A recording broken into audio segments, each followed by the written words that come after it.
Langit Jakarta sore itu berwarna jingga sempurna, seolah ikut merayakan.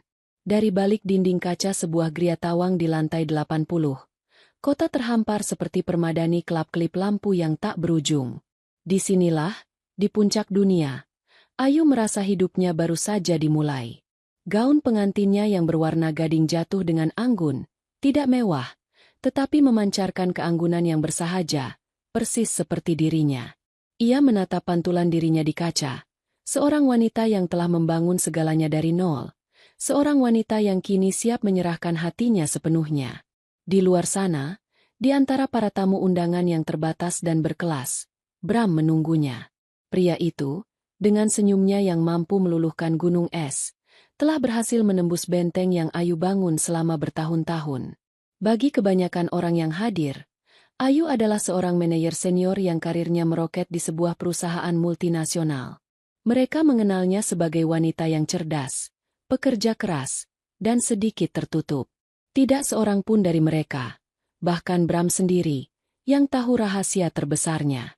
Ayu sesungguhnya adalah pemilik tunggal dan direktur utama Medika Jaya, sebuah perusahaan farmasi yang ia rintis dari sebuah laboratorium kecil, hingga kini menjadi salah satu pemain utama di industri kesehatan nasional. Ia menyembunyikan identitasnya di balik dewan direksi dan menggunakan nama samaran dalam urusan korporat tingkat tinggi. Itu adalah keputusannya, caranya untuk memisahkan kehidupan pribadi dan profesional, caranya untuk memastikan orang-orang mendekatinya karena siapa dirinya, bukan karena apa yang ia miliki. Dan Bram, ia yakin, mencintainya tanpa mengetahui semua itu. Ia mencintai Ayu, sang manajer, bukan Ayu, sang miliarder. Setidaknya, itulah yang Ayu yakini dengan segenap hatinya. Pertemuan mereka adalah sebuah kebetulan yang terasa seperti takdir. Setahun yang lalu, di sebuah pameran seni kontemporer di Kemang, Ayu sedang berdiri di depan sebuah lukisan abstrak yang penuh warna-warni kacau, mencoba mencari makna di dalamnya. Saat itulah Bram datang dan berdiri di sampingnya. "Kacau, ya?" sapanya. Suaranya renyah dan hangat. Ayu menoleh, sedikit terkejut. "Tergantung bagaimana Anda melihatnya," jawab Ayu, sedikit defensif. Bram tertawa. "Saya melihatnya sebagai pikiran seorang seniman yang sedang jatuh cinta sekaligus patah hati di saat yang bersamaan." Ayu tertegun sejenak, lalu tersenyum. Interpretasi yang menarik. Dari sana, percakapan mereka mengalir begitu saja. Tentang seni, tentang Jakarta yang tak pernah tidur, tentang mimpi-mimpi kecil dan kekecewaan-kekecewaan besar. Bram adalah seorang manajer operasional di Prima Logistik. Ia bercerita tentang pekerjaannya dengan semangat, tetapi Ayu bisa menangkap ada nada kurangnya ambisi di sana. Bram lebih suka berbicara tentang hobinya bermain gitar, tentang rencananya mendaki Gunung Rinjani, tentang keindahan hidup yang sederhana. Dan Ayu jatuh cinta pada kesederhanaan itu. Ia lelah dengan dunia korporat yang penuh intrik dan angka-angka. Ia lelah menjadi otak di balik kesuksesan besar yang tidak bisa ia nikmati secara terbuka. Bersama Bram, ia bisa menjadi Ayu. Hanya Ayu. Wanita yang suka membaca novel di hari Minggu, yang suka memasak rendang dengan resep ibunya, yang bisa tertawa terbahak-bahak karena lelucon yang tidak lucu. Bram memberinya ruang untuk menjadi rapuh, sesuatu yang tidak pernah ia izinkan pada dirinya sendiri sebelumnya. Ia merasa dilihat, bukan karena jabatannya atau saldo rekeningnya, tetapi sebagai seorang manusia. Lamaran Bram terjadi 6 bulan kemudian, di sebuah dermaga kecil di Pulau Seribu, saat matahari terbenam. Tidak ada kemewahan, hanya ada Bram yang berlutut dengan sebuah cincin perak sederhana, dan Ayu yang menangis terharu. Ia mengatakan, "Ya." Bahkan sebelum Bram selesai berbicara, persiapan pernikahan mereka terasa seperti mimpi. Ayu menyerahkan sebagian besar keputusan pada Bram, menikmati perannya sebagai calon pengantin yang hanya perlu duduk manis. Ia tidak peduli dengan biaya. Ia hanya ingin Bram bahagia, ingin melihat wajah pria itu berbinar saat memilih lokasi, catering, dan dekorasi. Ayu mentransfer sejumlah besar uang ke rekening Bram, menyebutnya sebagai bonus besar yang baru saja ia terima dari kantor. Bram tidak pernah bertanya lebih jauh. Ia hanya tersenyum, memeluk Ayu, dan berterima kasih karena memiliki wanita yang begitu mendukungnya. Dan kini, hari itu tiba. Ayu berjalan perlahan menuju altar diiringi alunan biola yang menyayat hati. Matanya terpaku pada Bram. Pria itu tampak luar biasa tampan dalam setelan jas hitamnya. Saat Ayu tiba di hadapannya, Bram mengulurkan tangan, menggenggamnya erat. "Kamu terlihat seperti bidadari," bisiknya. Ayu tersenyum, merasakan kehangatan menjalar dari genggaman tangan mereka ke seluruh tubuhnya. Mereka mengucap janji suci dengan latar belakang siluet gedung-gedung Jakarta, disaksikan oleh bulan yang mulai mengintip malu-malu. Ayu percaya, dengan keyakinan yang begitu murni, bahwa ia telah menemukan belahan jiwanya, pelabuhan terakhirnya. Minggu-minggu pertama pernikahan mereka adalah surga. Mereka menempati sebuah apartemen mewah di bilangan Senopati, yang Ayu beli beberapa tahun lalu sebagai investasi. Ia mengatakan pada Bram bahwa apartemen itu disewakan oleh perusahaannya sebagai fasilitas untuk manajer senior. Bram percaya. Ia begitu terpesona dengan kemewahan itu, dengan pemandangan kota dari balkon, dengan kolam renang pribadi di atap. Ia merasa seperti raja. Pagi hari diisi dengan sarapan bersama, di mana Bram akan mencoba memasak nasi goreng yang selalu berakhir sedikit gosong, dan mereka akan menertawakannya bersama. Ayu akan berangkat kerja, menjalani perannya sebagai manajer, sementara Bram juga pergi ke kantornya di Prima Logistik. Malam hari, mereka akan makan malam, kadang di luar di restoran mahal, kadang di rumah sambil menonton film. Ayu sangat menikmati peran barunya sebagai seorang istri. Ia memastikan pakaian Bram selalu rapi, makanan favoritnya selalu tersedia. Ia bahkan mulai mengurangi jadwal rapatnya di Medika Jaya, mendelegasikan lebih banyak tugas kepada Erik, CFO sekaligus orang kepercayaannya, agar bisa pulang lebih awal. Ia ingin memberikan seluruh waktunya untuk Bram. Ia ingin membangun sebuah keluarga, sebuah rumah yang penuh dengan kehangatan dan tawa.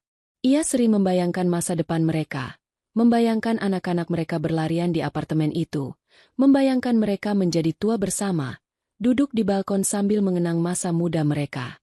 Harapan itu begitu nyata, begitu indah, hingga Ayu tidak menyadari bahwa fondasi pernikahan mereka dibangun di atas sebuah rahasia besar, sebuah kebohongan demi kebaikan yang kelak akan menjadi bumerang paling menyakitkan dalam hidupnya. Ia begitu sibuk menjadi istri yang sempurna, hingga ia lupa bahwa dalam setiap dongeng, selalu ada bagian di mana sang pangeran menunjukkan wujud aslinya, dan sang bidadari harus belajar untuk terbang dengan sayapnya sendiri. Tapi malam itu, di tengah gemerlap Jakarta dan pelukan hangat suaminya, Ayu hanya merasakan kebahagiaan. Kebahagiaan yang murni, absolut, dan sayangnya, fana. Kebahagiaan itu, seperti embun pagi di daun talas, mulai menguap perlahan tanpa Ayu sadari. Awalnya adalah hal-hal kecil, retakan-retakan rambut di dinding kaca pernikahan mereka yang tampak sempurna. Bram mulai sering pulang lebih larut dari kantor. Alasannya selalu sama, ada pekerjaan mendadak, atau rapat dengan klien penting. Ayu, yang ingin menjadi istri pengertian, selalu menyambutnya dengan senyum dan makan malam yang dihangatkan. Ia tidak pernah mengeluh, bahkan ketika ia harus makan sendirian hampir setiap malam. Ia meyakinkan dirinya sendiri bahwa suaminya sedang bekerja keras untuk masa depan mereka. Padahal, jika saja ia mau memeriksa, ia akan tahu bahwa proyek-proyek di Prima Logistik berjalan seperti biasa, tidak ada yang mendesak. Kemudian, sifat asli Bram yang lain mulai muncul ke permukaan, keengganannya untuk berusaha lebih keras. Suatu hari, atasan Bram di Prima Logistik menawarinya posisi kepala cabang di Surabaya, sebuah promosi besar dengan kenaikan gaji yang signifikan. Bram menolaknya di tempat. Malamnya, ia menceritakan hal itu kepada Ayu dengan santai, seolah itu bukan masalah besar. "Aku tidak mau pindah ke Surabaya," katanya sambil menyendok sup iga buatan Ayu. "Kita sudah nyaman di sini, di Jakarta. Lagi pula, tekanan di posisi itu pasti besar sekali.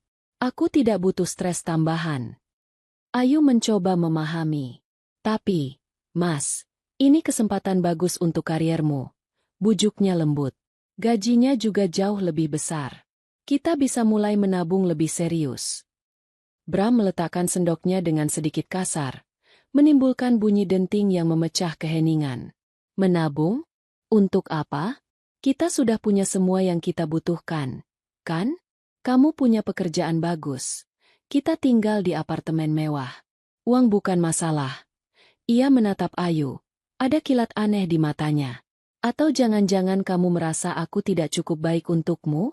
Merasa bebanku kurang? Ayu terkejut mendengar nada tuduhan dalam suara Bram. Bukan begitu, Mas. Aku hanya berpikir tentang masa depan kita. Masa depan kita sudah terjamin. Ayu, potong Bram. Nadanya menjadi dingin. Sudahlah, jangan bahas ini lagi. Aku lelah. Ia bangkit dari meja makan dan menyalakan televisi dengan volume keras, meninggalkan Ayu sendirian dengan sup iga yang mulai mendingin dan perasaan tidak nyaman yang mengganjal di hatinya. Sejak malam itu, Ayu tidak pernah lagi mencoba membahas soal pekerjaan atau ambisi dengan Bram. Ia takut memicu pertengkaran, takut merusak keharmonisan yang berusaha ia jaga mati-matian. Sebagai gantinya, Ayu memilih jalan lain. Ia secara diam-diam menaikkan tunjangan bulanan yang ia transfer ke rekening Bram. Ia menyebutnya sebagai investasi reksadana yang mulai menghasilkan keuntungan.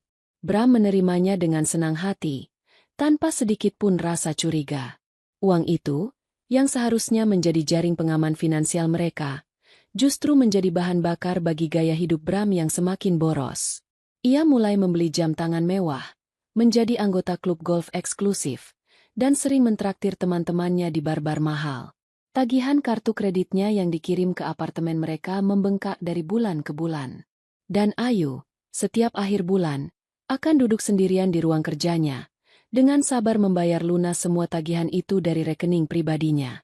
Ia melakukannya diam-diam, saat Bram sudah tertidur lelap. Ia merasa seperti sedang menambal lubang di sebuah kapal besar, berharap kapal itu tidak akan tenggelam.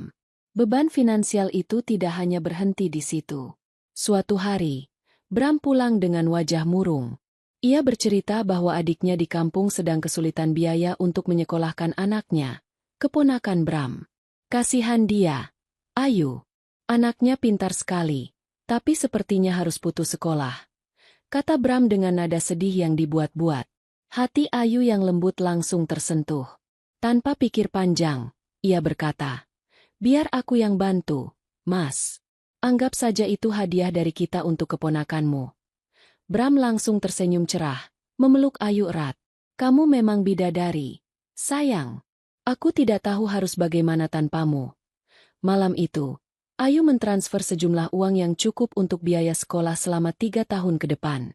Ia tidak tahu bahwa sebagian dari uang itu digunakan Bram untuk membeli stik golf baru. Puncaknya adalah ketika Ayu, dengan niat baik yang tulus, mencoba menawarkan solusi permanen untuk masalah karir Bram. Melalui koneksinya, ia tahu bahwa salah satu anak perusahaan Medika Jaya yang bergerak di bidang distribusi alat kesehatan sedang membutuhkan seorang direktur operasional. Posisi itu sangat cocok untuk Bram. Gajinya 3 kali lipat dari gajinya di Prima Logistik, dengan fasilitas mobil dan tunjangan yang luar biasa. Suatu malam, dengan hati-hati, Ayu menyampaikan tawaran itu. Aku kenal dengan salah satu petinggi di sana, kata Ayu, memilih kata-katanya dengan saksama. Mereka sedang mencari direktur operasional. Aku sudah merekomendasikanmu, dan mereka sangat tertarik. Kamu hanya perlu datang untuk wawancara formalitas. Reaksi Bram di luar dugaan.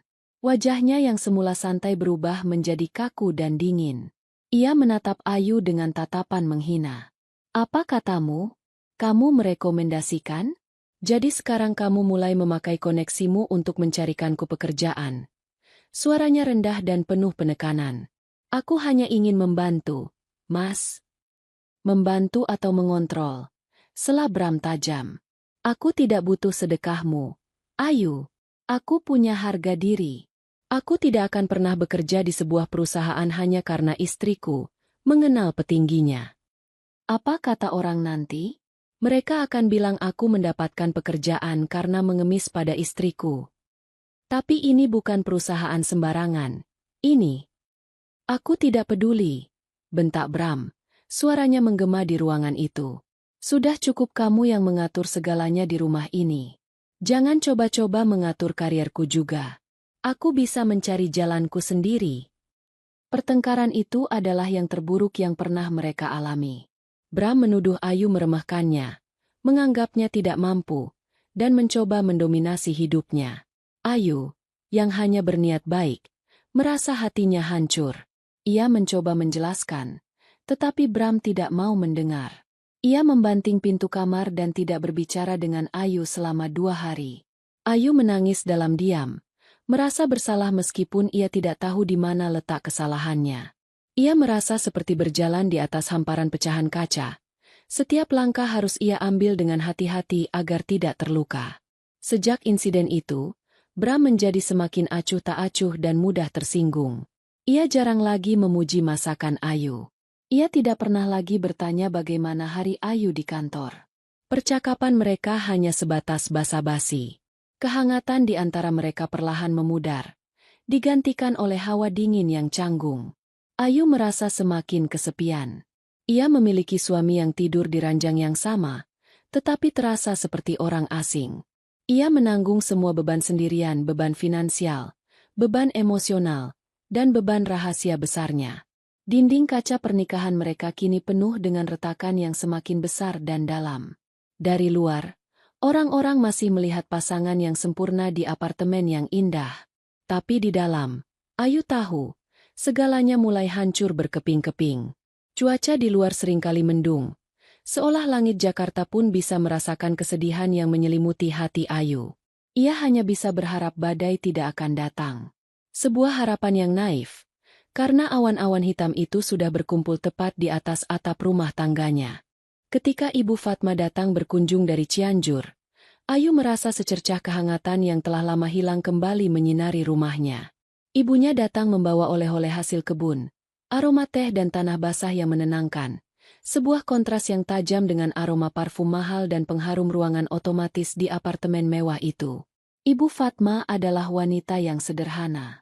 Kerutan di sudut matanya adalah peta dari kehidupan yang penuh kerja keras. Namun sorot matanya selalu memancarkan kebijaksanaan dan kasih sayang yang tak terbatas. Ayu memeluk ibunya erat-erat di ambang pintu, menghirup aroma yang mengingatkannya pada masa kecil, pada masa ketika hidup masih terasa mudah dan penuh kepastian. Ia berharap kehadiran ibunya bisa menjadi penawar bagi hawa dingin yang semakin menusuk di dalam pernikahannya. Namun, harapan itu pupus lebih cepat dari yang ia duga. Bram, sejak awal, menunjukkan sikap yang tidak ramah. Ia menyalami ibu mertuanya dengan setengah hati, senyumnya kaku dan dipaksakan. Selama Ibu Fatma di sana, Bram lebih banyak menghabiskan waktu di dalam kamar dengan laptopnya atau di depan televisi, seolah kehadiran ibu mertuanya adalah sebuah gangguan. Ia menjawab pertanyaan-pertanyaan Ibu Fatma dengan gumaman singkat. Matanya tidak pernah lepas dari layar ponselnya. Ayu merasa malu dan sakit hati melihat sikap suaminya. Ia terus-menerus mencoba menutupi kekasaran Bram dengan tawa yang canggung dan dengan mengalihkan pembicaraan. Mas Bram sedang banyak pekerjaan, Bu. Katanya, lagi dan lagi, sebuah kebohongan yang terasa semakin hambar setiap kali diucapkan. Ibu Fatma, dengan kearifan seorang ibu, tentu saja bisa melihat apa yang sedang terjadi. Ia tidak mengatakan apa-apa, tetapi tatapan matanya saat menatap Ayu penuh dengan kekhawatiran. Ia melihat putrinya yang dulu selalu ceria kini lebih sering termenung. Ia melihat senyum Ayu yang tidak lagi mencapai matanya. Ia melihat bagaimana Ayu selalu berusaha melayani Bram, sementara Bram menerimanya seolah itu adalah sebuah kewajiban yang wajar. Ia melihat retakan-retakan itu, meskipun Ayu berusaha keras menutupinya dengan lapisan cat yang tebal. Puncaknya terjadi pada malam ketiga kunjungan Ibu Fatma. Ayu memasak makanan spesial, semua hidangan favorit Bram dan ibunya. Di meja makan, suasana terasa tegang. Ayu berusaha mencairkan suasana dengan bercerita tentang kenangan masa kecilnya, tentang betapa ia merindukan masakan ibunya. Ibu Fatma tersenyum, lalu dengan niat baik yang tulus, ia menoleh kepada Bram. Bram, katanya dengan suara yang lembut namun tegas. Ibu lihat Ayu ini sudah bekerja sangat keras. Pagi-pagi sekali sudah berangkat. Malam baru pulang. Di rumah pun masih harus mengurus semuanya. Kamu sebagai suami seharusnya menjadi pendukungnya, menjadi sandarannya. Jangan malah menjadi bebannya. Kata-kata itu, meskipun diucapkan dengan nada kasih, jatuh seperti bom di tengah keheningan. Wajah Bram langsung mengeras. Rahangnya menegang, dan ia meletakkan sendok dan garpunya dengan bunyi dentangan keras di atas piring. "Maksud ibu apa?" tanyanya. Suaranya dingin dan tajam. "Ibu pikir saya ini beban untuk Ayu?" "Bukan begitu maksud ibu, nak." "Sudah jelas itu maksud ibu," potong Bram, nadanya meninggi. "Ibu tidak perlu ikut campur urusan rumah tangga kami. Saya ini suaminya Ayu. Saya yang paling tahu apa yang terbaik untuk keluarga kami. Ibu mungkin bisa mengatur Ayu waktu dia masih di kampung, tapi sekarang dia istri saya." Ayu merasa darahnya surut dari wajahnya. Ia terpaku di kursinya, antara kaget, marah, dan malu. "Mas, sudah," bisiknya, mencoba menenangkan. Tapi Bram tidak peduli. Ia bangkit dari kursinya, mendorongnya ke belakang dengan kasar. "Saya sudah selesai makan." Ia menatap Ibu Fatma dengan tatapan tajam yang tidak Ayu kenal sebelumnya. "Dan saya harap, ini terakhir kalinya Ibu mencoba menasihati saya." Setelah mengatakan itu, ia berbalik dan berjalan menuju kamar, membanting pintunya hingga membuat piring-piring di meja bergetar. Keheningan yang tertinggal terasa lebih menyakitkan daripada teriakan manapun. Air mata mulai menggenang di pelupuk mata Ayu. Ia menatap ibunya. Mulutnya terbuka ingin meminta maaf, tetapi tidak ada suara yang keluar. Ibu Fatma mengulurkan tangannya yang keriput, mengelus punggung tangan putrinya. "Sudah, enduk," bisiknya lirih. "Jangan menangis." Malam itu, setelah memastikan ibunya tidur, Ayu masuk ke kamarnya. Bram sudah berbaring di tempat tidur, memunggunginya, pura-pura tertidur. Ayu tidak mengatakan apa-apa. Ia hanya berbaring di sisinya, menjaga jarak, merasa seperti ada jurang yang dalam di antara mereka. Ia menangis tanpa suara, air matanya membasahi bantal, merasakan kesendirian yang begitu pekat hingga menyesakkan napas. Ia menikah, tetapi ia merasa lebih sendirian daripada sebelumnya. Kepergian Ibu Fatma keesokan harinya meninggalkan kekosongan yang lebih besar. Rumah itu kembali terasa dingin dan senyap. Pertengkaran malam itu tidak pernah mereka bahas. Bram bersikap seolah tidak ada apa-apa, sementara Ayu terlalu lelah dan terluka untuk memulai percakapan. Ia memendam semuanya sendiri. Tekanan batin itu mulai merusak pertahanan fisiknya. Ia mulai sering sakit kepala. Ia kehilangan nafsu makan. Tidurnya tidak pernah nyenyak. Sering terbangun di tengah malam dengan jantung berdebar kencang. Di kantor, ia kesulitan berkonsentrasi. Erik, CFO-nya, beberapa kali bertanya apakah ia baik-baik saja. "Kamu terlihat pucat, Ayu," katanya. Ayu hanya menjawab bahwa ia kurang tidur. Ia merasa tubuhnya seperti mesin yang dipaksa bekerja tanpa henti, dan kini mulai rusak di sana-sini. Ia lelah secara fisik, mental, dan emosional. Ia lelah berpura-pura semuanya baik-baik saja. Ia lelah menjadi istri yang pengertian bagi suami yang tidak pernah mencoba mengerti dirinya. Ia lelah menanggung semua beban sendirian dalam sunyi. Suatu malam Jumat, saat hujan deras mengguyur Jakarta, mengubah jalanan menjadi sungai-sungai kecil, kondisi Ayu mencapai titik terendahnya. Tubuhnya terasa panas dingin secara bersamaan. Kepalanya pusing berputar, dan setiap sendinya terasa ngilu. Ia mencoba bangkit dari sofa, tetapi kakinya lemas dan ia kembali jatuh terduduk. Dengan sisa tenaga, ia meraih termometer di laci. Angkanya menunjukkan 39,5 derajat. Ia menggigil hebat. Bram sedang berada di ruang kerja, asyik bermain game daring di komputernya. Suara tembakan dan ledakan dari pengeras suara mengisi keheningan apartemen. Ayu memanggilnya dengan suara serak dan lemah. Mas Bram." Tidak ada jawaban. Suara game itu terlalu keras. Ayu mencoba lagi, lebih keras. "Mas, tolong." Akhirnya, Bram menyahut tanpa menoleh. Matanya masih terpaku pada layar. "Apa sih?" "Aku lagi sibuk. Badanku panas sekali, Mas. Kepalaku pusing." Rintih Ayu. Bisa tolong ambilkan kompres? Terdengar helaan napas kesal dari ruang kerja. Ya ampun, Ayu. Kamu ini manja sekali. Cuma demam biasa, kan? Minum saja parasetamol. Ada di kotak obat. Jangan ganggu aku. Lagi seru nih. Setelah itu, yang terdengar hanyalah kembali suara ledakan dari Gim. Ayu terdiam di sofa. Selimut tebal membungkus tubuhnya yang menggigil.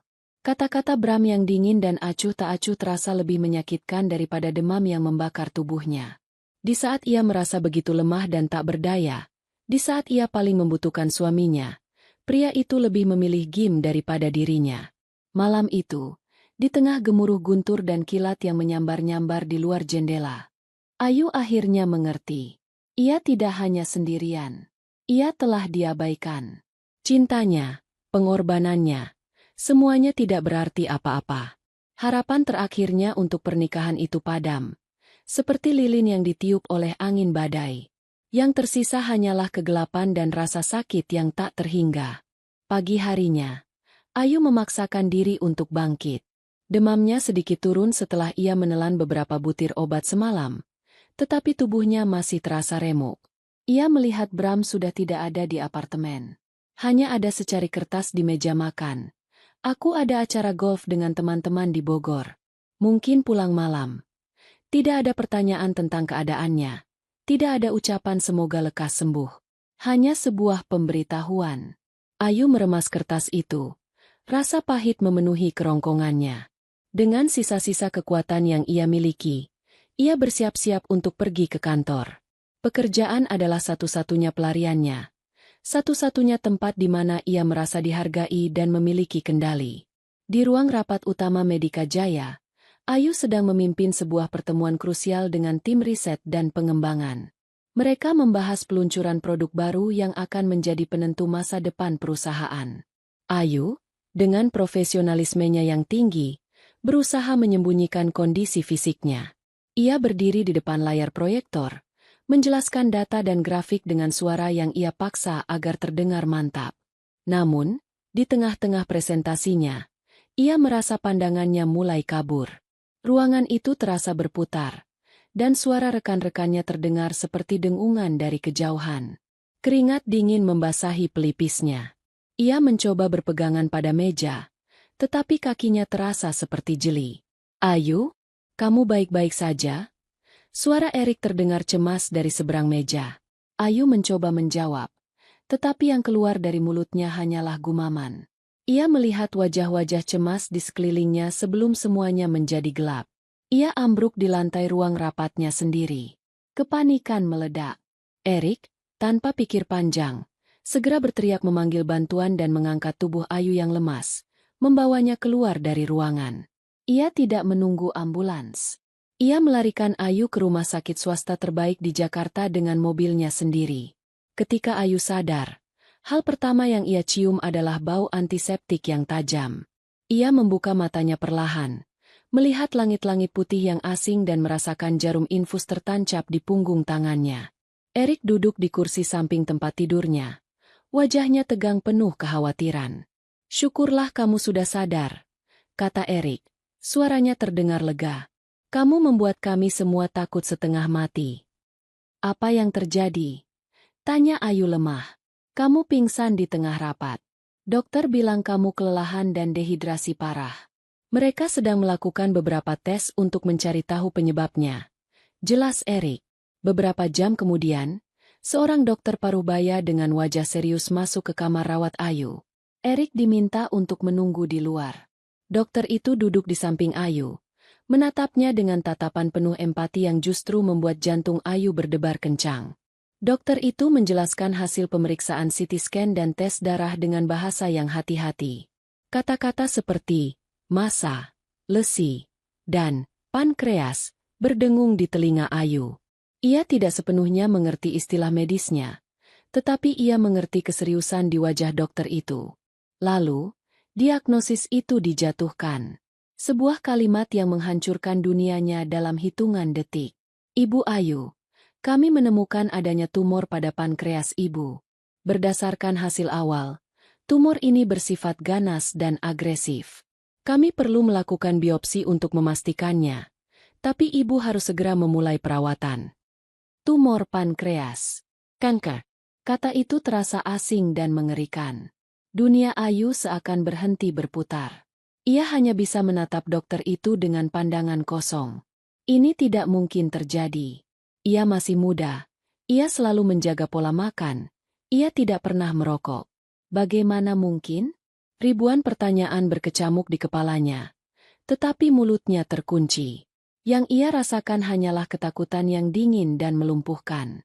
Setelah dokter itu pergi, hal pertama yang terlintas di benaknya adalah Bram. Ia butuh suaminya.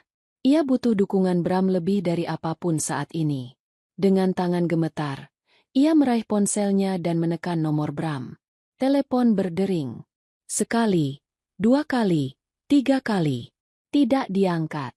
Ayu mencoba lagi. Masih sama. Ia memutuskan untuk mengirim pesan singkat. Jemarinya terasa kaku saat mengetik. Mas, aku di rumah sakit. Aku butuh kamu di sini. Tolong hubungi aku segera.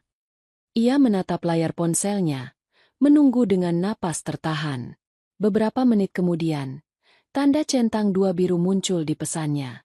Dibaca. Ayu menunggu balasan. 1 menit, 5 menit, 15 menit. Tidak ada balasan. Ia mencoba menelepon lagi. Kali ini, panggilannya langsung dialihkan ke pesan suara. Bram menolak panggilannya. Rasa takut di dalam diri Ayu perlahan bercampur dengan rasa sakit yang menusuk. Suaminya tahu ia di rumah sakit, tahu ia membutuhkan bantuan, dan pria itu dengan sadar memilih untuk mengabaikannya. Di saat hidupnya berada di titik terendah, di saat ia menghadapi monster bernama kanker, pria yang telah berjanji untuk menemaninya dalam suka dan duka justru menghilang tanpa jejak. Hari-hari berikutnya adalah neraka yang sunyi. Hasil biopsi mengkonfirmasi diagnosis awal. Dokter menyarankan untuk segera memulai sesi kemoterapi. Ayu membuat sebuah keputusan besar. Ia memanggil Erik ke ruangannya. Erik, katanya. Suaranya serak namun tegas. Aku akan memulai perawatan ini. Tapi aku mau kamu rahasiakan ini dari semua orang. Jangan beritahu siapapun di kantor. Dan yang terpenting, jangan sampai ibuku tahu. Aku tidak mau dia khawatir. Erik menatapnya dengan sedih. Tapi, Ayu, kamu tidak bisa melalui ini sendirian. Di mana Bram? Ayu tersenyum pahit. Bram sedang sibuk. Aku akan baik-baik saja. Sesi kemoterapi pertamanya adalah pengalaman yang menguras jiwa. Ia duduk di sebuah kursi di ruangan steril, di antara pasien-pasien lain yang tampak lelah dan pucat. Beberapa ditemani oleh pasangan mereka, yang lain oleh anak-anak mereka. Mereka saling berpegangan tangan, memberikan kata-kata penyemangat. Ayu hanya sendirian. Ia menatap kantong cairan kimia yang menetes perlahan melalui selang infus ke dalam tubuhnya. Cairan yang diharapkan bisa membunuh sel-sel kanker, tetapi juga terasa seperti racun yang menggerogoti sisa-sisa kekuatannya. Efek sampingnya datang dengan cepat. Mual yang hebat, lemas yang luar biasa, dan rambutnya mulai rontok helai demi helai. Setiap pagi, ia akan menemukan gumpalan rambut di bantalnya, sebuah pengingat nyata dari penyakit yang menggerogoti tubuhnya. Ia berjuang sendirian. Dalam kesunyian kamar rumah sakit yang dingin, ia melawan rasa sakit fisik dan kehancuran emosional. Setiap hari ia memeriksa ponselnya, berharap ada panggilan atau pesan dari Bram. Tapi tidak ada. Ponsel itu tetap diam. Kekosongan di samping tempat tidurnya terasa lebih menyakitkan daripada efek kemoterapi manapun. Ia adalah seorang istri yang ditinggalkan, seorang pasien yang berjuang tanpa ada satu orang pun yang menggenggam tangannya. Dalam kesendirian yang memilukan itu, sesuatu di dalam diri Ayu mulai berubah. Air matanya mengering, digantikan oleh sebuah keteguhan yang dingin seperti baja. Ia sadar, ia harus menyelamatkan dirinya sendiri, karena tidak ada orang lain yang akan melakukannya untuknya. Perjuangannya bukan lagi hanya melawan kanker. Ini adalah perjuangan untuk merebut kembali hidup dan harga dirinya. 2 minggu telah berlalu sejak Ayu memulai perjalanannya di neraka. 2 minggu yang terasa seperti 2 tahun. Hari-harinya diisi dengan ritme rumah sakit yang monoton dan kejam.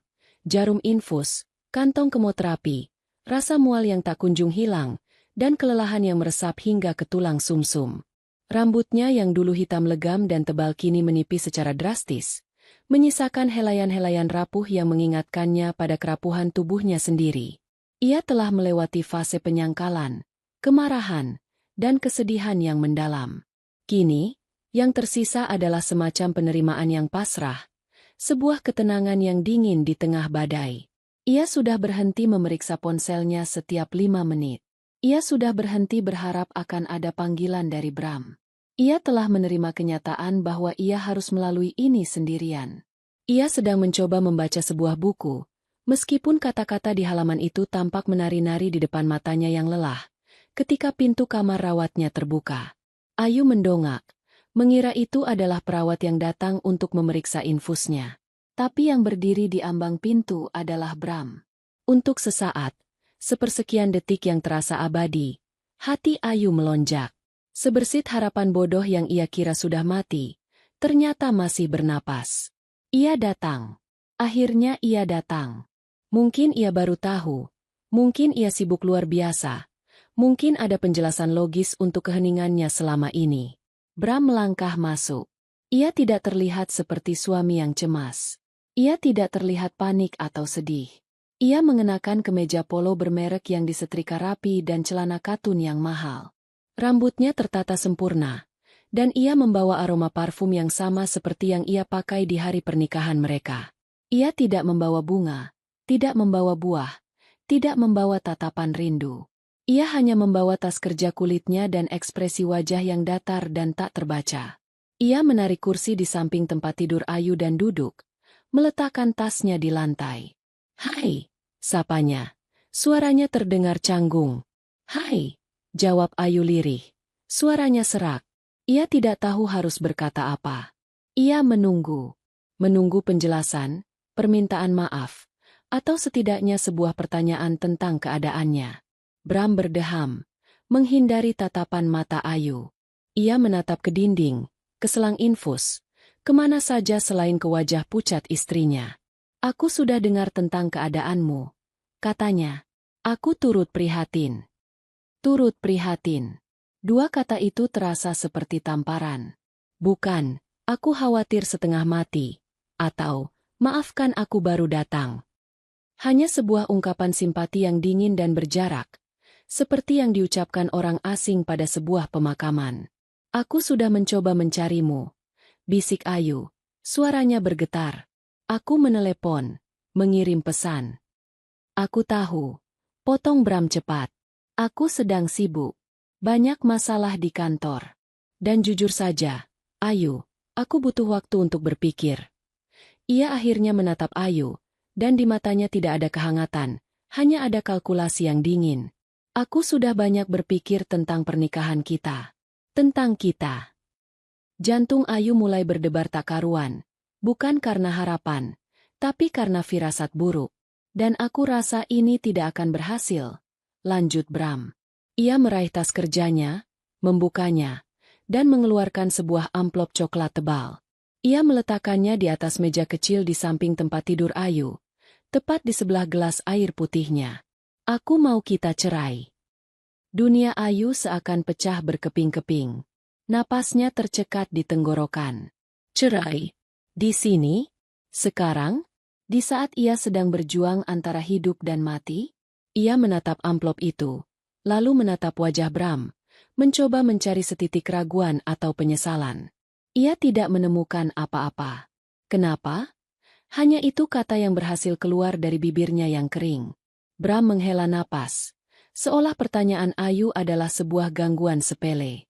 "Lihatlah keadaan kita, Ayu. Pernikahan ini sudah tidak sehat. Kamu terlalu fokus dengan pekerjaanmu. Dan sekarang kamu sakit. Aku tidak bisa hidup dalam lingkungan yang negatif seperti ini terus-menerus. Aku butuh memulai lembaran baru." Rasa sakit di dada Ayu begitu hebat hingga ia sulit bernapas. Jadi ini salahnya? Karena ia sakit? Seolah bisa membaca pikiran Ayu, Bram melanjutkan dengan nada yang lebih dingin. "Ini yang terbaik untuk kita berdua. Aku sudah menyiapkan semua surat-suratnya. Pengacaraku bilang ini akan jadi proses yang cepat. Ia menunjuk ke amplop itu. Di dalamnya juga ada surat pernyataan tentang pembagian aset. Aku sudah mengajukan klaim atas semua aset bersama kita. Aset bersama? Ulang Ayu dengan suara tak percaya. Ya. Rumah, mobil, semua tabungan di rekening bersama kita, kata Bram, menyebutkan satu persatu harta yang Ayu beli dengan hasil kerja kerasnya sendiri. Anggap saja ini pesangon untukku, karena telah menyia-nyiakan waktuku dalam pernikahan ini. Ia berhenti sejenak, lalu menambahkan kalimat yang menjadi puncak dari kekejamannya. Lagi pula, setelah semuanya selesai nanti, kamu mungkin tidak akan butuh itu semua lagi. Dan di sanalah, di dalam kalimat terakhir itu, Ayu melihat semuanya dengan jelas. Bram tidak menceraikannya karena pernikahan mereka tidak sehat. Ia menceraikannya karena ia mengira Ayu akan mati. Ia ingin merampas semua harta Ayu sebelum Ayu meninggal. Ia bukan hanya seorang suami yang tidak peduli. Ia adalah seekor burung bangkai yang sedang menunggu mangsanya mati. Sesuatu di dalam diri Ayu putus saat itu juga. Kehancuran hatinya begitu total, begitu absolut, hingga tidak ada lagi ruang untuk air mata. Kesedihan yang tadinya memenuhi setiap sel tubuhnya menguap, dan di tempatnya yang kosong, sesuatu yang baru dan mengerikan mulai tumbuh. Sebuah kemarahan yang dingin, tajam, dan fokus. Api dendam yang membara dengan tenang. Cinta yang dulu begitu besar untuk pria di hadapannya kini telah berubah menjadi kebencian yang sama besarnya. Ayu menatap Bram, benar-benar menatapnya untuk pertama kali sejak pria itu masuk. Ia tidak lagi melihat pria yang pernah ia cintai. Ia melihat seorang pengecut, seorang parasit, seorang pencuri. Dan ia tidak akan membiarkan pencuri ini menang. Perlahan, dengan gerakan yang disengaja, Ayu meraih amplop coklat itu. Tangannya tidak lagi gemetar. Ia tidak membukanya. Ia hanya memegangnya, merasakan beratnya pengkhianatan di tangannya. Ia menarik napas dalam-dalam, mengumpulkan sisa-sisa kekuatannya. Ketika ia berbicara, suaranya tidak lagi serak atau lemah. Suaranya tenang, datar, dan penuh dengan otoritas yang sudah lama tidak ia gunakan dalam kehidupan pribadinya. Baiklah, katanya. Bram tampak sedikit terkejut dengan reaksi Ayu yang tenang. Ia mungkin mengharapkan tangisan, teriakan, atau permohonan. Baiklah, ulang Bram, sedikit bingung. Ya, baiklah, Bram. Aku akan menandatangani surat cerai ini, kata Ayu. Sekarang, pergilah. Kehadiranmu mengganggu waktu istirahatku. Bram mengerutkan kening, tidak yakin harus berkata apa.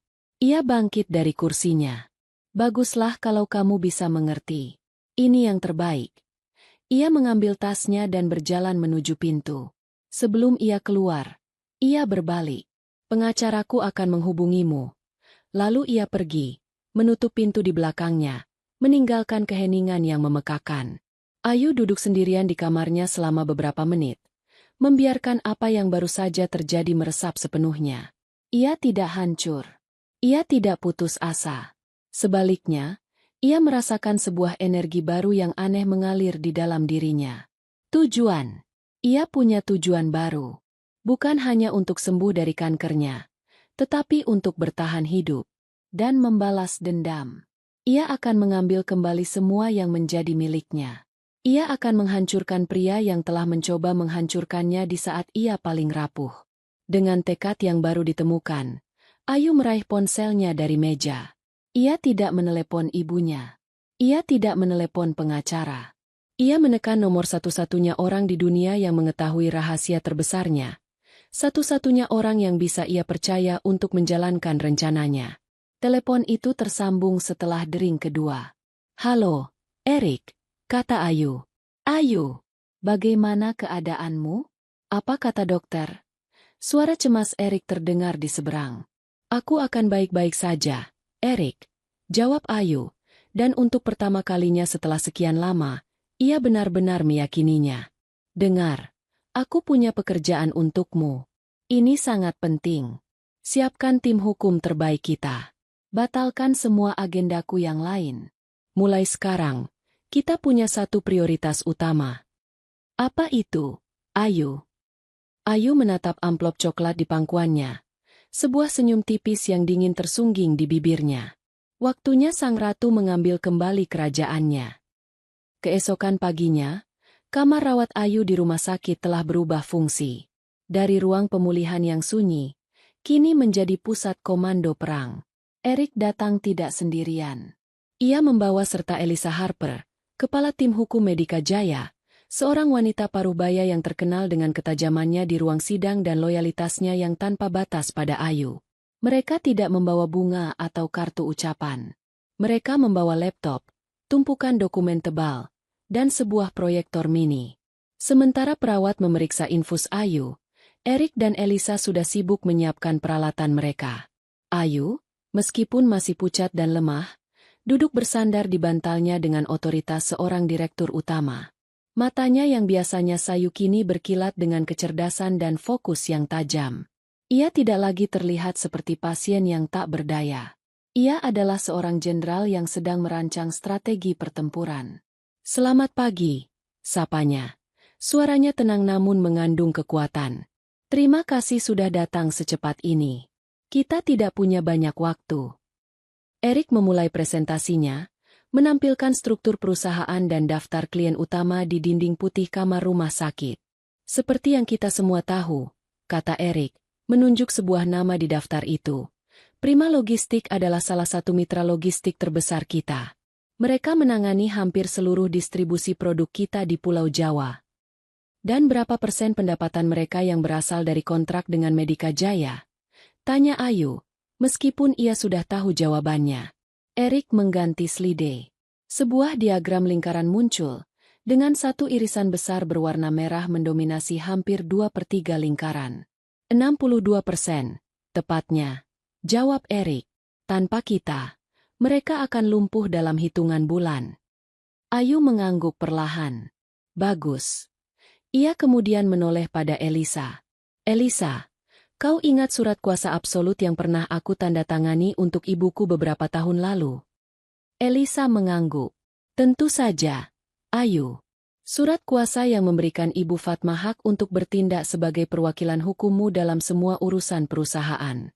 Kami menyiapkannya sebagai langkah antisipasi untuk melindungi identitasmu." "Tepat," kata Ayu. "Selama ini, semua kontrak besar, termasuk kontrak dengan Prima Logistik, ditandatangani bukan atas namaku, melainkan atas nama Ibu Fatma sebagai perwakilan dari Dewan Direksi Medika Jaya." Bram tidak pernah tahu ini. Dunia bisnis hanya mengenal nama ibuku sebagai salah satu figur penting di balik perusahaan kita, meskipun mereka tidak pernah melihat wajahnya. Erik dan Elisa mulai mengerti kemana arah pembicaraan ini. Sebuah rencana yang brilian sekaligus kejam mulai terbentuk. "Aku ingin kita memutus kontrak dengan Prima Logistik. Segera," perintah Ayu. "Gunakan klausul pelanggaran etika dan penurunan performa. Aku yakin tim audit kita bisa menemukan beberapa penurunan performa dalam laporan pengiriman mereka beberapa bulan terakhir. Berikan pemberitahuan pemutusan kontrak hari ini juga. Dan pastikan surat itu ditandatangani secara resmi oleh perwakilan hukum kita, Ibu Fatma." Menggunakan nama ibunya adalah langkah yang jenius. Ini akan membuat pemutusan kontrak tampak seperti keputusan bisnis yang murni dari Dewan Direksi, tanpa ada sangkut paut pribadi dengan Ayu. Ini akan melindungi Ayu dari tuduhan balas dendam pribadi, sekaligus memastikan identitasnya sebagai pemilik Medika Jaya tetap menjadi rahasia. Elisa tersenyum tipis, sebuah senyum penuh kekaguman. "Akan saya siapkan suratnya segera. Dalam 2 jam, surat itu akan ada di meja Direktur Utama Prima Logistik." Tahap pertama dari rencana itu dieksekusi dengan kecepatan dan presisi militer. Sebuah surat elektronik resmi dikirimkan, diikuti oleh kurir yang mengantarkan dokumen fisiknya. Di kantor Prima Logistik, surat itu menimbulkan kepanikan yang luar biasa. Kehilangan klien yang menyumbang lebih dari separuh pendapatan mereka adalah sebuah bencana. Pak Surya, Direktur Utama Prima Logistik yang temperamental, mengamuk di ruangannya. Ia butuh kambing hitam, seseorang untuk disalahkan atas malapetaka ini. Dan perhatiannya langsung tertuju pada Bram, Manajer operasional yang beberapa bulan terakhir kinerjanya terus menurun dan sering dikeluhkan oleh tim dari Medika Jaya. Tuduhan kelalaian dalam menjaga hubungan dengan klien utama menjadi senjata yang sempurna. Sore itu juga, Bram dipanggil ke ruangan Pak Surya dan dipecat di tempat. Ia keluar dari gedung kantornya dengan sebuah kotak berisi barang-barang pribadinya, masih dalam keadaan syok dan tidak mengerti apa yang baru saja menimpanya. Sementara itu, di rumah sakit, Ayu menjalankan tahap kedua dari rencananya. Elisa datang kembali sore harinya. Kali ini membawa satu set dokumen yang berbeda. Gugatan cerai balasan, kata Elisa sambil menyerahkan map itu kepada Ayu. Kita tidak hanya menolak tuntutannya, kita menggugat balik. Di dalam map itu, Elisa telah melampirkan semua bukti kepemilikan tunggal Ayu atas semua aset yang diklaim oleh Bram. Sertifikat apartemen atas nama Ayu, yang dibeli jauh sebelum ia mengenal Bram. Bukti pembelian mobil sport dengan transfer dari rekening pribadi Ayu. Laporan rekening bank selama 5 tahun terakhir yang menunjukkan semua pemasukan besar berasal dari Ayu, sementara pemasukan Bram hanya cukup untuk menutupi pengeluaran pribadinya yang paling dasar. Bukti-bukti itu tak terbantahkan. Kita juga akan mengajukan perintah pengadilan untuk segera mengosongkan properti, tambah Elisa. Dan langkah terakhir. Elisa mengeluarkan ponselnya dan dengan beberapa kali sentuhan, ia melanjutkan. Semua kartu kredit tambahan atas nama Bram sudah saya blokir. Rekening bersama juga sudah saya bekukan. Mulai detik ini, dia tidak punya akses ke 1 rupiah pun uangmu. Ayu menandatangani gugatan cerai itu dengan tangan yang mantap. Saat pena itu menggores kertas, ia tidak merasakan kesedihan atau penyesalan. Yang ia rasakan hanyalah sebuah kelegaan yang dingin. Ia sedang memotong tali terakhir yang mengikatnya pada masa lalunya yang beracun. Ia sedang mengambil kembali kendali atas hidupnya. Dalam waktu kurang dari 24 jam, dunia Bram hancur berantakan. Ia kehilangan pekerjaan, reputasi, dan semua akses ke kehidupan mewah yang telah menjadi candunya. Ia mencoba pulang ke apartemen, tetapi kartu aksesnya tidak berfungsi. Seorang petugas keamanan memberitahunya bahwa kunci telah diganti atas perintah pemilik. Ia mencoba menggunakan kartu kreditnya untuk memesan kamar hotel, tetapi kartunya ditolak. Ponselnya berdering, sebuah panggilan dari pengacaranya, memberitahukan tentang gugatan cerai balasan dari Ayu yang dilengkapi dengan bukti-bukti yang tidak bisa disangkal. Sang ratu telah bangkit. Dari ranjang rumah sakitnya, ia menggerakkan bidak-bidak caturnya dengan presisi yang mematikan. Ia mungkin masih lemah secara fisik, tetapi pikirannya tidak pernah setajam ini. Pertempuran baru saja dimulai, dan ia tidak akan berhenti sampai ia memastikan bahwa raja yang sombong dan pengkhianat itu kehilangan segalanya, persis seperti apa yang telah coba dilakukan pria itu padanya. Ia menatap keluar jendela kamarnya, melihat lampu-lampu kota Jakarta yang mulai menyala. Dulu, ia melihatnya sebagai latar dari dongeng cintanya. Sekarang, ia melihatnya sebagai papan permainan raksasa, dan ia adalah pemain utamanya. Beberapa hari telah berlalu sejak Ayu melancarkan serangan pertamanya. Ia baru saja menyelesaikan sesi kemoterapi ketiganya, sesi yang paling berat sejauh ini. Tubuhnya terasa seperti baru saja digilas oleh truk. Setiap sendinya ngilu, dan rasa mual yang konstan membuatnya tidak bisa menelan apapun selain air putih. Ia berbaring lemah di ranjang rumah sakitnya. Matanya terpejam, mencoba mengumpulkan sisa-sisa energi. Dalam keheningan yang hanya dipecah oleh bunyi tetesan infus itu, ia hampir tidak menyadari getaran ponsel di meja sampingnya. Dengan gerakan lambat, ia meraihnya. Sebuah nomor tak dikenal tertera di layar. Ayu memiliki firasat kuat siapa pemilik nomor itu. Ia membiarkannya bergetar sejenak, menimbang-nimbang. Lalu, dengan helaan napas panjang, ia menekan tombol hijau dan mengaktifkan pengeras suara. Ia terlalu lelah untuk mengangkat ponsel ke telinganya. "Halo?" sapanya. Suaranya lebih serak dari biasanya. "Ayu? Ayu, ini aku, Bram." Suara di seberang terdengar panik, putus asa, dan sama sekali tidak seperti suara Bram yang ia kenal. Tidak ada lagi arogansi atau nada dingin yang memerintah. Yang ada hanyalah rintihan seorang pria yang hancur. "Ayu, tolong jangan tutup teleponnya. Aku mohon, Dengarkan aku dulu. Ayu tidak menjawab. Ia hanya diam, membiarkan keheningan menjadi jawabannya. Kesunyiannya seolah memberikan izin bagi Bram untuk melanjutkan. Ayu, aku tidak tahu apa yang terjadi. Isak Bram, suaranya pecah. Semuanya hancur. Aku dipecat. Ayu. Mereka bilang aku lalai. Semua orang di kantor menyalahkanku atas kontrak Medika Jaya yang hilang. Lalu aku pulang. Tapi aku tidak bisa masuk apartemen. Kartu kreditku diblokir. Pengacaraku bilang kamu menggugat balik. Ayu, apa yang terjadi? Kenapa kamu melakukan ini padaku? Ayu tetap diam. Ia mendengarkan rentetan keluhan egois itu. Tidak ada satupun pertanyaan tentang keadaannya. Tidak ada. Bagaimana hasil kemoterapimu? Semua hanya tentang Bram. Tentang apa yang telah hilang darinya. Melihat Ayu tidak merespons, kepanikan Bram semakin menjadi. Oke, aku salah. Aku mengaku salah. Serunya, suaranya meninggi. Aku seharusnya tidak datang ke rumah sakit seperti itu. Aku seharusnya tidak memberimu surat cerai. Aku panik. Ayu. Aku stres. Aku tidak tahu harus berbuat apa. Aku minta maaf. Aku benar-benar minta maaf. Tolong. Tarik kembali semua ini. Kita bisa perbaiki semuanya. Tarik gugatanmu. Bicara pada bosmu di kantor agar mereka mau bekerja sama lagi dengan Prima Logistik. Aku akan melakukan apa saja. Aku akan merawatmu. Aku janji. Aku akan menemanimu kemoterapi setiap hari. Aku bersumpah. Ayu, beri aku satu kesempatan kedua.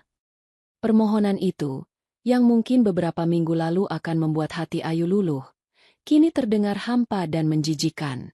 Ia bisa mendengar dengan jelas apa yang tidak diucapkan. Bram tidak menyesal telah mengkhianatinya. Ia menyesal karena ketahuan dan karena kehilangan semua fasilitasnya. Penyesalannya lahir dari kemiskinan dan keputusasaan, bukan dari cinta atau rasa bersalah. Ayu menarik napas perlahan, mengumpulkan kekuatan. Ketika ia akhirnya berbicara, suaranya terdengar sangat tenang, hampir seperti bisikan, namun setiap katanya tajam seperti pecahan kaca. Kesempatan kedua, Bram. Iya, Ayu. Satu kesempatan lagi, itu saja yang kuminta. Sahut Bram penuh harap. Biar aku perjelas. Lanjut Ayu dengan nada yang sama tenangnya. Penyesalanmu ini, apakah ini muncul karena kamu tiba-tiba sadar bahwa kamu mencintaiku? Atau ini muncul tepat setelah kamu dipecat dari pekerjaanmu dan kartu kreditmu tidak lagi berfungsi? Terdengar keheningan sesaat di seberang sana. Bram tergagap. Tentu saja karena aku mencintaimu. Ayu, aku hanya bingung kemarin. Ayu hampir tertawa. Sebuah tawa kering tanpa humor. Jangan berbohong lagi, Bram. Setidaknya milikilah sedikit harga diri untuk tidak berbohong saat kamu sudah terpojok seperti ini. Ia berhenti sejenak, membiarkan kata-katanya meresap. Lalu, ia menjatuhkan bomnya. Tapi aku penasaran. Di antara semua kepanikanmu itu, apakah kamu sempat memberitahu Raisa tentang semua ini? Keheningan di ujung telepon kali ini berbeda. Keheningan yang total dan absolut. Ayu bisa membayangkan wajah Bram yang pucat pasi. Matanya yang terbelalak kaget. Ia tahu ia telah mengenai sasarannya. Siapa? Bisik Bram, mencoba berpura-pura tidak tahu. Raisa. Ulang Ayu, mengeja namanya dengan perlahan dan jelas. Gadis intern di kantormu itu. Putri dari direktur cabang perusahaanmu yang ada di Bandung. Cantik orangnya. Aku sudah lihat fotonya. Kalian terlihat sangat serasi saat makan malam di salah satu restoran di Puncak. Atau saat kalian check-in di sebuah villa di akhir pekan. 2 hari sebelum aku pingsan di kantor. Yang mana momen favoritmu, Bram? Aku hanya ingin tahu. Setiap kata adalah sebuah tusukan. Ayu tidak berteriak, tidak histeris. Ia menyajikannya sebagai sebuah fakta. Sebuah laporan intelijen yang dingin dan tak terbantahkan. Ia membiarkan Bram tahu bahwa ia tidak hanya dicurigai. Ia telah terbukti bersalah tanpa keraguan sedikitpun. Ayu, aku bisa jelaskan. Suara Bram kini terdengar seperti rintihan orang yang sekarat. Tidak perlu, potong Ayu. Suaranya kini benar-benar tanpa emosi. Kamu sudah menjelaskan semuanya dengan sangat baik melalui tindakanmu. Kamu adalah seorang pengkhianat, seorang pengecut, dan seorang pencuri. Dan orang sepertimu tidak pantas mendapatkan kesempatan kedua. Kamu bahkan tidak pantas mendapatkan waktuku untuk bicara di telepon. Ayu, jangan. Selamat tinggal, Bram, kata Ayu. Lalu, dengan jari yang tidak lagi gemetar, ia mengakhiri panggilan itu. Tanpa jeda, ia masuk ke dalam daftar kontak, mencari nomor tidak dikenal yang baru saja menelepon, dan menekan tombol blokir. Selesai. Satu pintu ke masa lalunya telah ia tutup dan ia kunci rapat-rapat. Ia tidak merasa menang. Ia hanya merasa kosong. Tetapi itu adalah kekosongan yang bersih, bukan kekosongan yang menyakitkan. Itu adalah lahan kosong tempat ia bisa mulai membangun sesuatu yang baru. Beberapa menit kemudian, ia menelepon Elisa. Elisa, ini aku, katanya. Suaranya sudah kembali normal. Aku ingin kita menambahkan satu tuntutan lagi dalam kasus ini. Tuntutan perdata atas perselingkuhan. Gunakan semua bukti yang kita punya. Kamu yakin, Ayu? Tanya Elisa. Ini bisa menjadi proses yang lebih rumit dan terekspos media. Aku sangat yakin, jawab Ayu. Ini bukan lagi soal harta. Ini soal harga diri. Aku mau semua orang tahu siapa dia sebenarnya. Di kantor firma hukumnya, Elisa tersenyum. Ia memberi isyarat kepada timnya untuk mulai bekerja. Mereka adalah tim terbaik. Dalam beberapa jam, mereka sudah mengumpulkan lebih banyak bukti. Rekaman CCTV dari lobi hotel, tagihan kartu kredit Bram untuk hadiah-hadiah mahal yang tidak pernah Ayu terima, bahkan kesaksian dari seorang pelayan restoran yang melihat mereka berdua. Tim peretas etis mereka bahkan berhasil menemukan sebuah folder tersembunyi di akun cloud bersama yang lupa Bram hapus, berisi foto-foto mesra Bram dan Raisa. Pertempuran hukum ini tidak akan menjadi pertarungan yang seimbang. Ini akan menjadi sebuah eksekusi. Dan Ayu, dari ranjang rumah sakitnya, adalah hakim sekaligus algojonya. Dunia bisnis Jakarta, di balik gedung-gedung pencakar langitnya yang megah dan transaksinya yang bernilai triliunan, pada dasarnya adalah sebuah desa kecil. Gosip dan berita menyebar lebih cepat daripada api di musim kemarau. Kisah jatuhnya Bram menjadi topik pembicaraan terpanas di kalangan eksekutif. Ceritanya memiliki semua elemen drama yang menarik.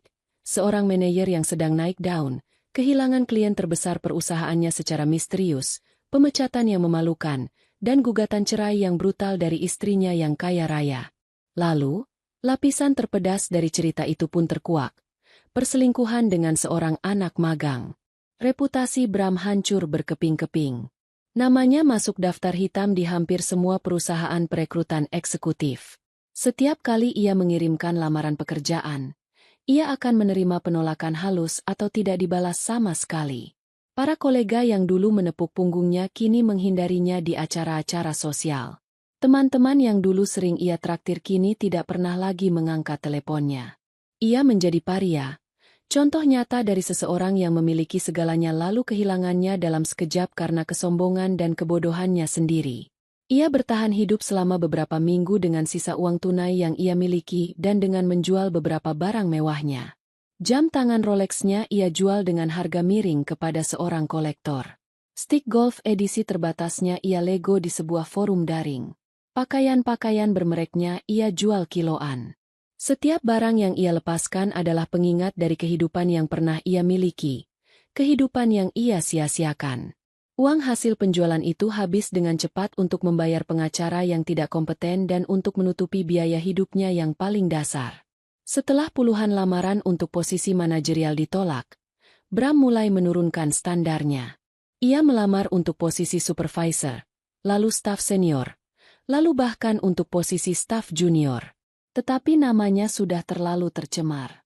Tidak ada perusahaan terkemuka yang mau mengambil risiko mempekerjakan seseorang dengan rekam jejak seperti dirinya. Keputusasaan mulai mencengkeramnya. Ia tidak punya pilihan lain selain mencari pekerjaan di sektor informal, Di tempat-tempat di mana masa lalu seseorang tidak terlalu dipedulikan selama mereka mau bekerja keras. Akhirnya, setelah berbulan-bulan menganggur, ia mendapatkan pekerjaan.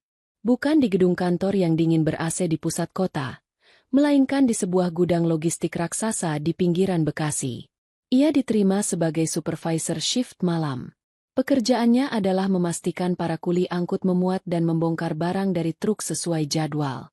Ia harus bekerja dari jam 10 malam hingga jam 6 pagi, 6 hari seminggu. Gajinya hanya 1/10 dari gajinya di Prima Logistik. Nyaris tidak cukup untuk menutupi biaya hidup di Jakarta. Pria yang dulu biasa menghadiri rapat dewan direksi kini harus berteriak-teriak di tengah deru mesin forklift dan debu yang menyesakan. Tangannya yang dulu terbiasa memegang pulpen mahal kini menjadi kapalan karena harus sesekali membantu mengangkat kotak-kotak berat. Kelelahan fisik yang ia rasakan tidak ada apa-apanya dibandingkan dengan kehancuran mental dan rasa malu yang harus ia telan setiap malam. Itulah harga dari kesombongannya. Sementara itu, subplot tentang Raisa berakhir dengan cepat dan senyap. Seperti yang sudah Ayu duga, keluarga Raisa adalah keluarga terpandang yang tidak mau nama baik mereka tercoreng oleh skandal. Beberapa hari setelah tuntutan perdata dilayangkan, pengacara keluarga Raisa menghubungi Elisa.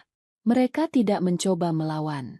Mereka hanya ingin masalah itu hilang. Sebuah kesepakatan dicapai di luar pengadilan. Keluarga Raisa membayar sejumlah besar uang ganti rugi kepada Ayu, uang yang tidak Ayu butuhkan tetapi ia terima sebagai simbol kemenangan.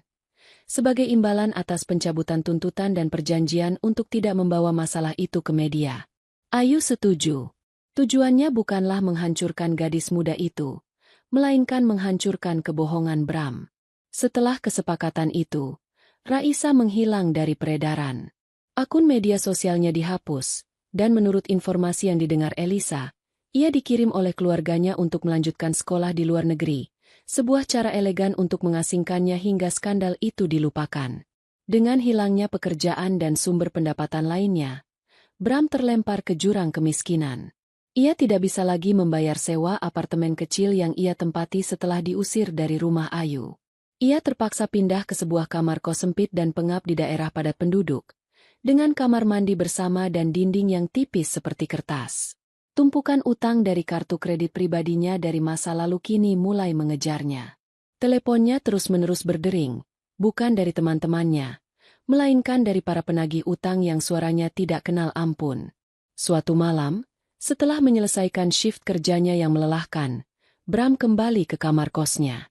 Ia merebus sebungkus mie instan di atas kompor listrik kecil. Sambil menyeruput kuah mie yang asin, ia menatap pantulan dirinya di cermin kecil yang retak. Ia melihat seorang pria yang tampak 10 tahun lebih tua, dengan kantung mata yang hitam, wajah yang kuyu, dan tatapan mata yang kosong. Ia telah kehilangan segalanya. Pekerjaan, istri, kekasih, harta, teman, dan yang paling penting, harga dirinya. Di tengah kesunyian malam yang dipecah oleh suara tikus di langit-langit, ia akhirnya menyadari kesalahannya. Tetapi sudah terlambat. Tidak ada lagi kesempatan kedua. Ia harus membayar harga untuk setiap kebohongan dan setiap pengkhianatan yang telah ia lakukan, satu persatu, dalam kesendirian yang ia ciptakan sendiri. 6 bulan setelah panggilan telepon terakhirnya dengan Bram, Ayu duduk di ruangan yang sama di mana dunianya pernah hancur. Ruangan konsultasi dokter yang dingin dan steril itu kini terasa berbeda. Ia tidak lagi merasakan ketakutan yang melumpuhkan seperti dulu. Ia datang dengan ketenangan seorang pejuang yang telah melalui pertempuran terpanjang dalam hidupnya dan kini siap mendengar vonis akhirnya. Perjalanannya tidak mudah. Ia telah melewati siklus kemoterapi tambahan, sesi radiasi yang melelahkan, dan hari-hari di mana bangkit dari tempat tidur terasa seperti mendaki gunung. Namun, ia tidak pernah sendirian lagi. Erik selalu ada, membawakannya laporan pekerjaan sekaligus sup ayam hangat. Ibunya, yang akhirnya ia beritahu setelah melewati masa kritis, datang dari Cianjur dan merawatnya dengan doa dan tangan yang lembut. Timnya di Medika Jaya secara bergiliran mengirimkan bunga dan pesan-pesan penyemangat. Ia dikelilingi oleh cinta yang tulus, bukan cinta palsu yang menuntut. Dokter masuk ruangan sambil tersenyum. Sebuah senyum lebar yang tidak ia tunjukkan pada pertemuan pertama mereka. Di tangannya, Ia memegang hasil pemindaian PET scan terbaru. Ia meletakkannya di atas meja, menyinari gambar-gambar hitam putih itu dengan lampu. "Saya punya kabar baik, Bu Ayu," katanya. Suaranya terdengar tulus dan lega. Ia menunjuk ke beberapa area di gambar itu. Area yang dulu menunjukkan bintik-bintik gelap yang mengerikan. Semuanya bersih. Tidak ada lagi aktivitas sel kanker yang terdeteksi di tubuh ibu. Ibu berhasil melewatinya. Ibu telah menang. Kemenangan. Kata itu terasa begitu besar dan agung. Ayu tidak berteriak atau melompat kegirangan. Reaksinya jauh lebih dalam dan sunyi. Setetes air mata jatuh dari sudut matanya. Bukan air mata kesedihan, melainkan air mata kelegaan yang murni. Beban seberat gunung yang selama ini menekan dadanya seolah terangkat. Ia menarik napas dalam-dalam, merasakan udara memenuhi paru-parunya. Benar-benar merasakannya untuk pertama kali setelah sekian lama. Ia menang. Ia telah menatap wajah kematian dan berjalan melewatinya. Setelah ini, tidak ada lagi yang bisa membuatnya takut. Kembalinya Ayu ke kantor pusat Medika Jaya beberapa minggu kemudian adalah sebuah peristiwa. Ia sengaja datang tanpa pemberitahuan, hanya bersama Erik. Namun, saat ia melangkah keluar dari lift di lantai eksekutif, ia disambut oleh pemandangan yang membuatnya tertegun. Seluruh karyawan dari berbagai divisi berbaris di sepanjang lobi, dari pintu lift hingga ke pintu ruangannya. Saat mereka melihatnya, tepuk tangan yang meriah membahana, menggema di seluruh gedung. Mereka tidak tahu detail penyakitnya. Mereka hanya tahu pemimpin mereka telah kembali setelah berjuang keras melawan sakit yang parah. Ayu menatap wajah-wajah karyawannya. Dari manajer senior hingga petugas kebersihan, semua tersenyum tulus padanya. Ia merasa terharu.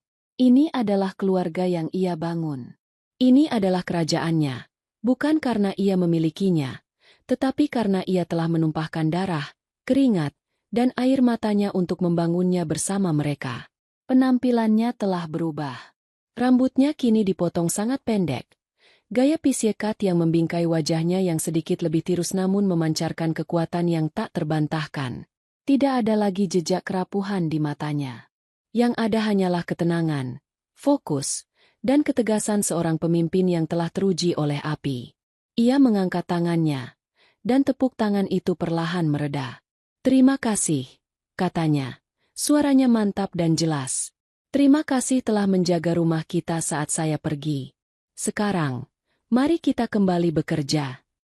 Dan ia pun kembali bekerja, tetapi sebagai Ayu yang baru. Di ruang rapat, ia menjadi lebih tajam dan lebih efisien. Ia tidak lagi memiliki kesabaran untuk politik kantor atau presentasi yang bertele-tele. Ia memotong birokrasi yang tidak perlu dan mendorong inovasi dengan energi yang baru. Ia masih seorang pemimpin yang baik dan mendengarkan, tetapi kini ada batas yang jelas di sekelilingnya. Ia tidak lagi mencoba menyenangkan semua orang.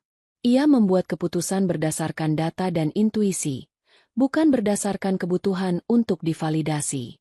Ia tidak lagi terbebani oleh ekspektasi orang lain. Ia bekerja bukan untuk membuktikan sesuatu kepada dunia, tetapi untuk memenuhi visinya sendiri.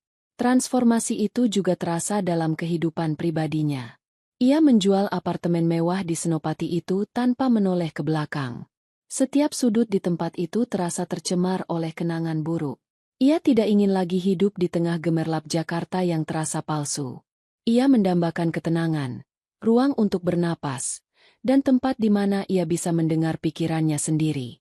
Ia mulai mencari sebuah rumah, bukan sebagai investasi, tetapi sebagai sebuah sangkar suci. Pencariannya berakhir di Bandung. Di sebuah kawasan yang tenang, sedikit di luar kota, ia menemukan sebuah rumah kecil yang menghadap langsung ke sebuah danau yang jernih.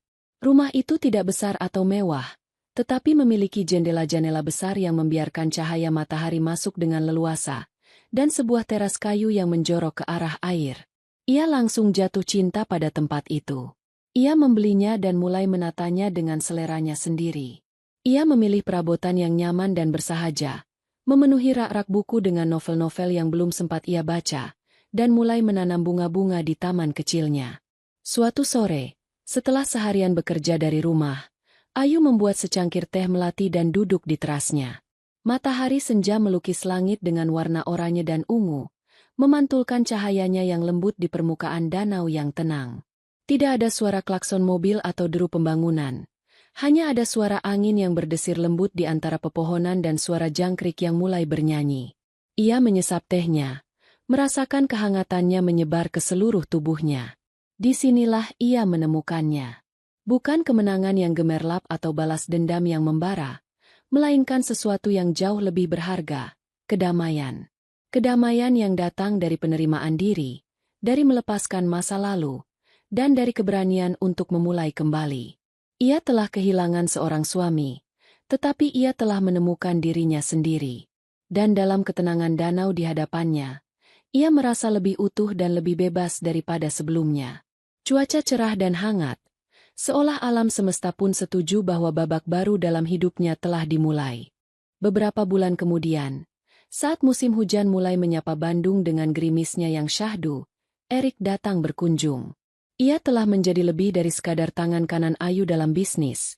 Ia telah menjadi sahabat terdekatnya, saksi bisu dari kejatuhan dan kebangkitannya. Mereka duduk di teras yang sama, kali ini dengan 2 cangkir coklat panas di tangan, memandang rintik hujan yang menciptakan ribuan lingkaran kecil di permukaan danau. "Elisa cerita padaku," kata Erik memecah keheningan yang nyaman di antara mereka. "Salah satu klien kita, pengusaha muda dari Singapura itu, terus bertanya padanya tentangmu. Sepertinya dia ingin mengajakmu makan malam." Erik tersenyum jahil. Dia pria yang baik, ayu, tampan, cerdas, dan sangat sukses. Ayu tersenyum tipis, sebuah senyum tulus tanpa beban. Ia menggelengkan kepalanya pelan. "Sampaikan terima kasihku padanya, Erik, tapi aku tidak tertarik."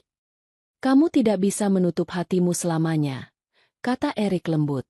"Aku tidak menutup hatiku," jawab Ayu, matanya menatap jauh ke tengah danau. "Aku justru sedang membukanya lebar-lebar. Tapi untuk diriku sendiri.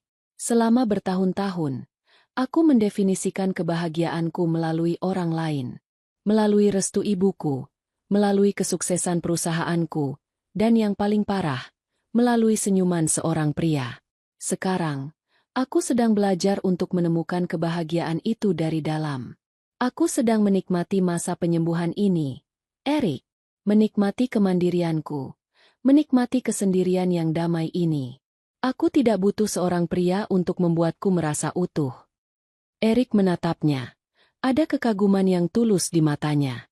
Ia melihat wanita di hadapannya bukan lagi sebagai bosnya, atau sebagai korban yang harus dilindungi, tetapi sebagai manusia yang telah mencapai tingkat kebijaksanaan yang langka. "Aku mengerti," katanya. "Dan aku ikut bahagia untukmu."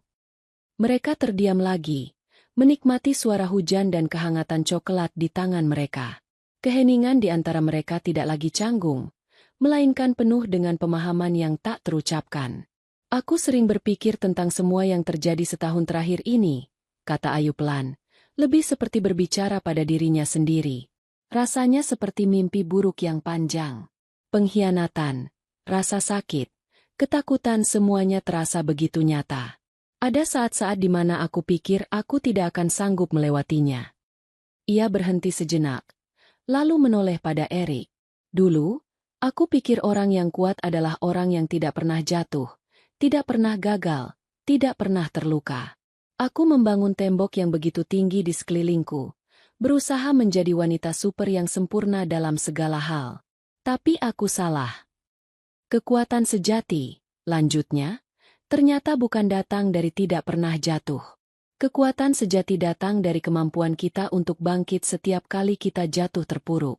Kekuatan datang dari keberanian untuk melihat luka-luka kita, mengakuinya, dan membiarkannya sembuh, meskipun itu sakit.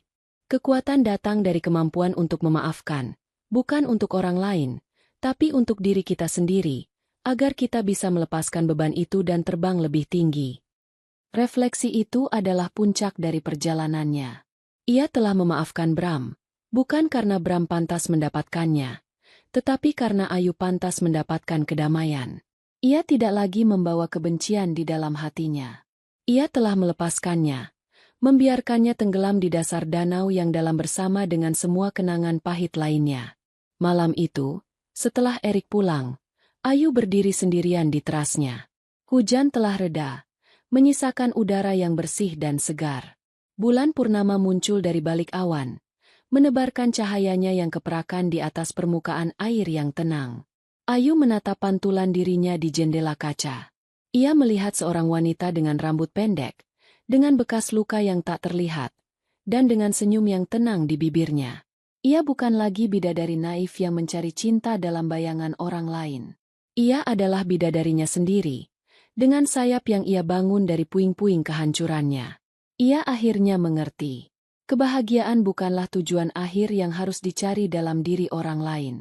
Kebahagiaan adalah sebuah perjalanan ke dalam diri, sebuah keputusan sadar untuk menghargai diri sendiri. Kebahagiaan sejati dimulai pada saat ia memutuskan untuk menempatkan harga dirinya di atas segalanya. Dan di sana, di bawah cahaya bulan yang damai, dengan masa depan yang membentang luas seperti danau di hadapannya, Ayu merasa benar-benar bahagia. Sendirian, utuh, dan bebas. Dan bebas. Dan bebas. Dan bebas, dan bebas, dan bebas.